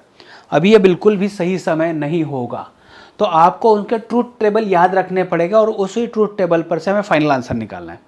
फिर देखो कैसे है, जैसे एंड गेट है तो एक नैंड, नॉर और नॉट, ऐसे 3 गेट है जिनको यूनिवर्सल गेट कहा जाता है। नैंड गेट में क्या किया जाता है, तो आप बच्चों डेफिनेशन पढ़ते हो, थोड़ा गलत दिया है डेफिनेशन टेक्स्ट बुक में कि नॉट एंड बताया इन्होंने। तो होता क्या है, इसको ऐसे लगवाया जाता है, अगर इसका सही डायग्राम दिया जाए तो ये कैसे होता है, ये पहले एंड गेट होता है और एंड गेट के आगे इस तरीके से नॉट लगवाया जाता है, तो एंड, और फिर यहाँ पर नॉट लगवाया जाता है, तब जाके हमें ये डिवाइस मिलता है इस तरीके से। तो एंड के आगे बबल लगवाना है। ठीक है, 2 इनपुट होते हैं, एक आउटपुट होता है यहाँ पर। तो लिखने का तरीका देखो, एंड जो था बस उसके ऊपर कॉम्प्लीमेंट डाल दो। मतलब जो एंड गेट हम लोगों ने तैयार किया उसका जो रिजल्ट मिल रहा है एग्जैक्टली इसका अपोजिट रिजल्ट मिल रहा है। मतलब यहाँ पर अगर आप बात करें तो जब इसके सारे इनपुट हाई थे तब ये हाई था, यहाँ पे उल्टा हो गया, जब इसके इनपुट पूरे हाई है तब ये आउटपुट लो हो गया। और बाकी समय क्या हुआ, कोई भी देखो आप यहाँ पर कितने भी ऑड कॉम्बिनेशन है, 1 0 0 1 सब पे 1 मिल रहा है, लेकिन जब इनपुट सारे हाई हो तभी ये लो मिल रहा है। और यहाँ पर उल्टा था, जब इनपुट सारे हाई थे तभी हाई मिल रहा था। उसके बाद में होता है नॉर गेट। नॉर गेट भी बच्चों इसी तरीके से तैयार किया जाता है। कैसे तैयार किया, देखो ये होता है और गेट हमारा, इसके आगे ऐसे नॉट लगवाया जाता है, तो और यहाँ पर नॉट, तब जाके हमें ये डिवाइस मिलता है। तो ये हो गया नॉर। तो हमारा जो था ए और बी उसका कॉम्प्लीमेंट करवाना है। रिजल्ट वैसे ही है जैसे और वाला रिजल्ट था। और वाले रिजल्ट में क्या था, जब दोनों 0 था तभी 0 मिल रहा था, बाकी समय 1 था। यहाँ पर देखो क्या होगा, दोनों 0 है तभी 1 मिल रहा है और बाकी पूरा समय यहाँ पर 0 0 0 मिल रहा है। अगर ट्रूथ टेबल पर कमांड है तो आपको कोई नहीं रोक सकता इसका क्वेश्चन का आंसर देने के। ओके, और ये एक्स और गेट यहाँ पर बेफजूल डाल दिया गया है। ठीक है, इसका सिंबल देख लो, इसको लिखने का तरीका देख लो। और ए एक्सक्लूसिव गेट बोला जाता है, एक्स और गेट। तो A complement and B plus A and B complement लिखा जाता है। इसकी स्पेशलिटी ये होती है कि जब इसमें देखो, जब दोनों इनपुट लो है या फिर दोनों इनपुट हाई है तब ये रिजल्ट 0 दे रहा है। जब दोनों के दोनों सेम है तभी 0 दे रहा है। एक 0 है दूसरा ऑड है ना, तब ये आंसर 1 दे रहा है। तो ये ट्रूथ टेबल लर्न कर लो। इसके अंदर वाला जो कॉन्सेप्ट होता है ऐसे होता है, 2 एंड गेट होते हैं, एक और गेट होता है और इनके पीछे नॉट गेट लगवाया होता है। तो भाई इसको भी आपको रटना पड़ेगा, क्योंकि अभी ये समय बिल्कुल भी नहीं होगा कि ये सारा चीज़ हमें एक्सप्लेन करना हो। तो अभी आपको यहाँ पर इस स्ट्रक्चर को याद करना पड़ेगा कि किस तरीके से एक्सक्लूसिव और गेट है। इस पर सवाल तो बिल्कुल भी नहीं बनना चाहिए क्योंकि सिलेबस में नहीं दिया होता है। तो आपको ये एडिशनल चीज़ आई है तो इस पर सवाल पूछे अगर जाए, अगर एज ए एग्जामिनर पूछा जाए तो भाई ये तो सिंबल पे पूछा जाए या फिर उसके ट्रूथ टेबल पर पूछा जाए या फिर यहाँ तक पूछा जाए, ये काफ़ी हद तक होगा। इस पर सवाल नहीं पूछना चाहिए। अभी जो एंड और नॉट होते हैं इनको यूनिवर्सल गेट क्यों कहा जाता है, इस पर मैंने शॉर्टकट दे दिया है, वो समझ लो। जैसे नैंड गेट होता है तो नैंड गेट के अगर पिछली वाली जो इनपुट है उनको शॉर्ट करवा दिया जाए। नैंड गेट जो था उसकी जो 2 इनपुट थी ना, यहाँ पर जो 2 इनपुट थी इनको शॉर्ट करवा दिया जाए तो ये नॉट की तरह काम करता है। और देखो नॉर जो था, नॉर की भी पिछली वाली 2 टर्म्स है, इनपुट्स है, इनको अगर शॉर्ट करवा दिया जाए तो ये भी नॉट की तरह काम कर रहा है। अगर आपको सवाल पूछा जाए कि यूनिवर्सल लॉजिक गेट के हेल्प से आपको एक नॉट गेट तैयार करना है तो कितने गेट की आवश्यकता है, तो भाई एक ही गेट की आवश्यकता है, ऐसे बोल दो। तो इनका रिजल्ट या नॉट की तरह ही बिहेव करने वाला है। आपको इसके ट्रूथ टेबल पर काम भी नहीं करना है, आपको सीधे डायरेक्टली बोलना है कि इस स्ट्रक्चर के लिए नॉट की तरह काम करने वाला है। नॉट का ट्रूथ टेबल आप ध्यान में रखो। नैंड एज अ एंड, तो नैंड एज अ एंड, दो नैंड लगवा दो ऐसे बैक टू बैक। अभी आपको पता है ये स्ट्रक्चर तो नॉट की तरह ही बिहेव कर रहा है, अभी आपको पता है ये तो नॉट की तरह ही बिहेव कर रहा है, ठीक है। और यहाँ पर देखो नॉर एज अ और, बस वैसे ही सिमिलर सिमिलर चल रहा है, सिमिलर सिमिलर चल रहा है। नैंड में से एन निकालना है, नॉर में से एन निकालना है, तो भाई स्ट्रक्चर ये और ये सेम ही है, लेकिन सिर्फ यहाँ पर नैंड लगवाया है और यहाँ पर नॉर लगवाया है। उसके बाद में देखो इनके अपोजिट वाला काम करना है, नैंड को और में डालना है या फिर नॉर को एंड में डालना है। तो स्ट्रक्चर समझ लो, यहाँ पर 3 नैंड की ज़रूरत है, यहाँ पर 3 नॉर की ज़रूरत है। अभी आप सोच रहे हो कि सर ये ट्रूथ टेबल पे फोकस करते, बिल्कुल भी ना करो, आपको 3 डायग्राम पर फोकस करना है। देखो एंड नैंड से नॉट करवाना तो ये सबसे आसान, नॉर से नॉट करवाना है सबसे आसान, लेकिन नैंड से एंड करवाना है तो भाई नैंड और ये नॉट, नॉर से और करवाना है, नॉट निकालना है तो भाई नॉर और ये नॉट, और लास्ट में देखिए नैंड से और उल्टा करवाना है तो 2 नैंड और ये तीसरा नैंड, नॉर से एंड करवाना है ये 2 नॉर और ये तीसरा नॉर। बस इसी को आप रट लो, सही में देखा जाए तो रट लो। अभी इस पर थोड़े सवाल देखते हैं बच्चों। मैं एक्सपेक्ट ये करके चल रहा हूँ क्योंकि यही चीज़ दिक्कत आ जाती है, इस पर मैं ये एक्सपेक्ट करके चल रहा हूँ कि आपका ये पोर्शन हो चुका है और आप पर इसको बेसिकली कमांड है कि भाई गेट किस तरीके से काम करते हैं। तो चलो ठीक है, यहाँ पर देखिए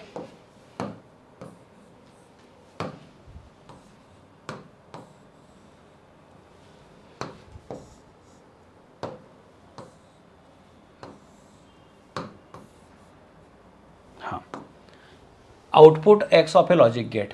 अभी आपसे बात किया था मैंने, क्या किया यहाँ पर समझ लो। आउटपुट इज, तो ये क्या बन रहा है, हमने 2 नैंड का इस्तेमाल किया, देखो डायग्राम आपको समझ रही है, हमने 2 नैंड का इस्तेमाल किया और एंड मिल चुका है, हमने 2 नैंड का इस्तेमाल किया है और एंड मिल चुका है। ये सी ऑप्शन इसका बनना चाहिए। फिर देखो यहाँ पर देखते हैं, यहाँ पर क्वेश्चन क्या पूछा गया वो भी देखो। Output y for the following logic circuit will be 1 if, अगर 1 है तो ये और गेट है, और नीचे है नैंड गेट। नैंड गेट में आउटपुट तभी 1 मिलता है जब इसका इनपुट 1 हो। देखो समझ में आना है कि a और b, अगर मैं a को 0 दे दूँ, b को 0 दे दूँ तो 0 0 यहाँ पर 0 हो जाएगा। ये हो सकता है, ये भी चलता है। अगर मैं a को 1 दूँ, b को 0 दूँ तो 0 और 1 यहाँ पर 0 हो गया एंड गेट में, लेकिन ये 1 यहाँ पर आ गया। 1 + 0 1 हो सकता है, ये हो सकता है जब a की वैल्यू 1 हो, ये हो सकता है, ये हो सकता है। b की वैल्यू 1 कर दूँ तो क्या, अगर b की वैल्यू 1 करूँ और a की भी वैल्यू 1 करूँ तो चलेगा क्या? सवाल क्लियर नहीं हो रहा है, ओनली इफ बोला है, ओनली इफ।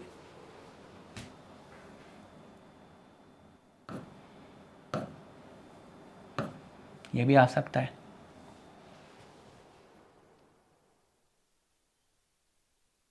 b 0 दे दिया गया, कॉम्बिनेशन तो कई सारे बन सकते हैं यहाँ पर, कॉम्बिनेशन तो कई सारे बन सकते हैं।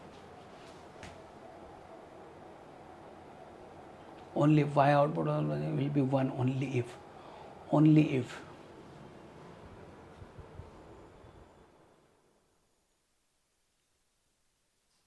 नहीं, ये थोड़ा सा समझना पड़ेगा इसको,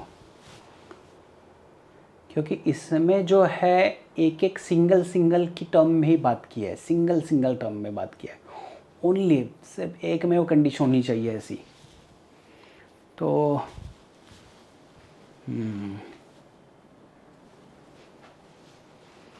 क्या करें, अगर b 1 डाल दिया तो a की इंफॉर्मेशन क्या हो सकती है, a अगर 0 करवा दूँ तो 1 0 0, लेकिन ये 0 आ गया, हाँ ये कैंसिल हो पाएगा, राइट, ये नहीं हो पाएगा।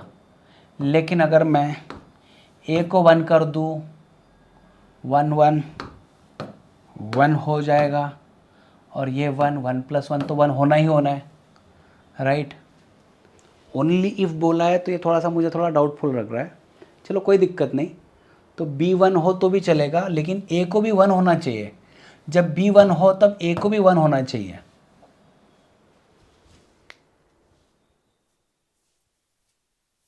Output y in the following circuit will be 1 only if.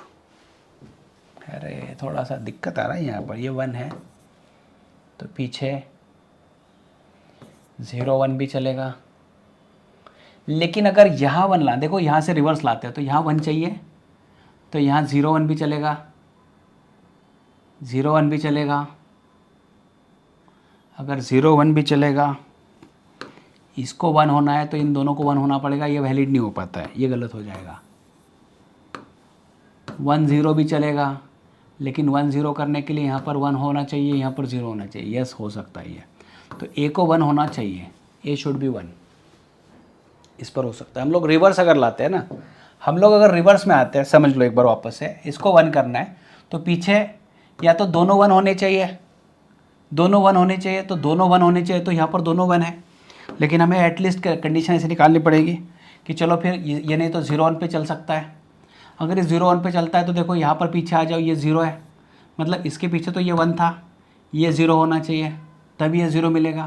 तो ए को 1 होना चाहिए, ए को 1 होना चाहिए। ये हो सकता है, ये हो सकता है, हो सकता है। और ये भी हो सकता है, क्या देखते हैं, 1 होना चाहिए 0, और अगर 1 करवा दूँ तो ये 0 1, तो ये नहीं होगा, बिल्कुल भी नहीं होगा।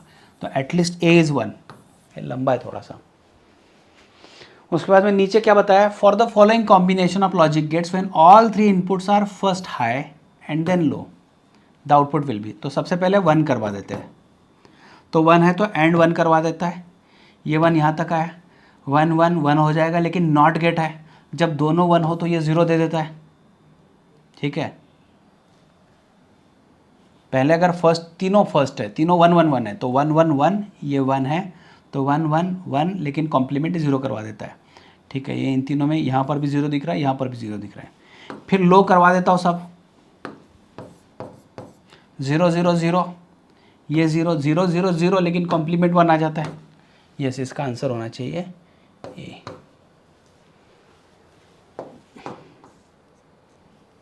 चलिए ठीक है, ये आ गया। उसके बाद क्या करना है, ये नॉर गेट है, ये नॉट की तरह काम कर रहा है, ये वापस से नॉट की तरह काम कर रहा है। नॉट नॉट 2 बार इस्तेमाल हो चुका है, तो ये वापस से नॉर ही गेट बनने वाला है, तो ये वापस से नॉर ही गेट बनने वाला है। नॉर का रिजल्ट था, इसको नॉट करवा दिया तो और हो जाएगा, और को वापस से नॉट करवा दिया, मतलब ऐसे होगा ना, ए प्लस बी, इसका रिजल्ट है ए प्लस बी का कॉम्प्लीमेंट, फिर वापस से कॉम्प्लीमेंट, फिर वापस से कॉम्प्लीमेंट, मतलब ए प्लस बी का कॉम्प्लीमेंट ही बचने वाला है। 2 कॉम्प्लीमेंट रिटर्न करवा देते उसको, ठीक है। इतना भी मत जाओ, बोलो नॉर, इसने करवा दिया और फिर इसने करवा दिया NOR. Output of following logic gate shown in the figure. अच्छा, ए है तो ए का कॉम्प्लीमेंट, यहाँ पर बी, इसने ए कॉम्प्लीमेंट एंड बी करवा दिया। यह है सी, तो सी कॉम्प्लीमेंट आ गया। यहाँ पर देखिए ए कॉम्प्लीमेंट एंड बी, और यहाँ पर प्लस सी कॉम्प्लीमेंट आ गया, लेकिन ये नॉर गेट है, तो ए कॉम्प्लीमेंट एंड बी, तो सी आंसर होना चाहिए इसका, ठीक है, सी आंसर होना चाहिए इसका।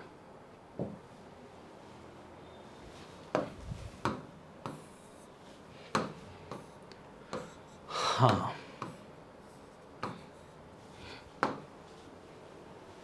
अभी इसका लॉजिक गेट ढूंढो बच्चों। अगर मान लीजिए यहाँ पर ये 0 है, ये 0 है, तो 0 का 1 हो जाएगा, ये 0 यहाँ पर आ गया। ये कौन सा गेट है, ये कौन सा गेट है, ये नैंड गेट है। तो देखो एंड में रिजल्ट जो था 1 1 होने पर ही 1 देता था, लेकिन नैंड में क्या होता है 0 1 1 0 0 0 तीनों पर 1 देता है, लेकिन जब दोनों 1 हो तभी आंसर 0 मिलता था। तो नैंड गेट वाला समझ लो, ये सिर्फ इसको क्या कर रहा है, 0 0 का 1 कर दिया, 0 का 1, तो A 0 0 मैं यहाँ पर लिख लेता हूँ, A B और Y, तो 0 0 0 का 1, 0 का 0, 0 इंटू 1 0, 0 का कॉम्प्लीमेंट 1, कॉम्प्लीमेंट 1 आना चाहिए। तो ऐसा कहाँ पर है, ये एक दिख रहा है और ये एक दिख रहा है। अभी वापस से फिर देखो 0 1, देखो ये 0 था, ये 1 था, तो 0 का 1 हो गया, 1 1 1 1, 1 का कॉम्प्लीमेंट 0 हो गया, सॉरी ये 0 हो गया, तो 1 0, यह आना चाहिए इसका सी आंसर। ये हो सकता है, यह आ सकता है आंसर, क्योंकि बाकी कोई मैच नहीं करेगा इस पर, तो सी ही आना चाहिए इसका आंसर। बाकी की चीज़ आप करके देख सकते हो, बस इतना आसान होता है, सिर्फ थोड़ा सा उसको ढूंढना पड़ता है। Boolean expression for XOR gate, तो भाई ये था, ये तो था ही, लेकिन ये भी था। अभी इसमें देखो क्या है, the combination of NAND gate is shown in the figure for given circuit input output in both combination is. यहाँ पर पूरा 0 है, तो 0 का कॉम्प्लीमेंट 1 1, 0 का कॉम्प्लीमेंट 1 1 1 1, कॉम्प्लीमेंट 0 हो गया। यहाँ पर दोनों 1 है, तो भाई ये बबल है, 1 का ये 1 1 नैंड गेट है, 1 1 1 0 1, तो 0 1 आना चाहिए यहाँ पर, तो इसका आंसर आना चाहिए ऑप्शन बी। चलो बाकी चीज़ें थोड़ा होमवर्क ट्राई करो, ये थोड़ा होमवर्क ट्राई करो, कर सकते हो। देखो अभी यहाँ पर लॉजिक गेट्स मैंने सिर्फ रिवाइज किया है, अभी सिर्फ मैंने इसको रिवाइज किया है। चाहे तो इसका डिटेल में अगर बात करें तो मेरा प्रीवियस कोई वीडियोस है तो उसको मैं अपलोड करवा दूंगा, तो उससे आप इसको डिटेल में समझ लो। अभी अगर जिसको डिटेल में ही समझना है तो उसके लिए अलग से मैं लिंक डाल दूंगा कि भाई डिटेल में लॉजिक गेट्स को समझना है, ठीक है। तो ये थोड़ा होमवर्क आप ट्राई कर लो बच्चों, दोनों क्वेश्चंस। यस, इसका PDF बनवा देते हैं।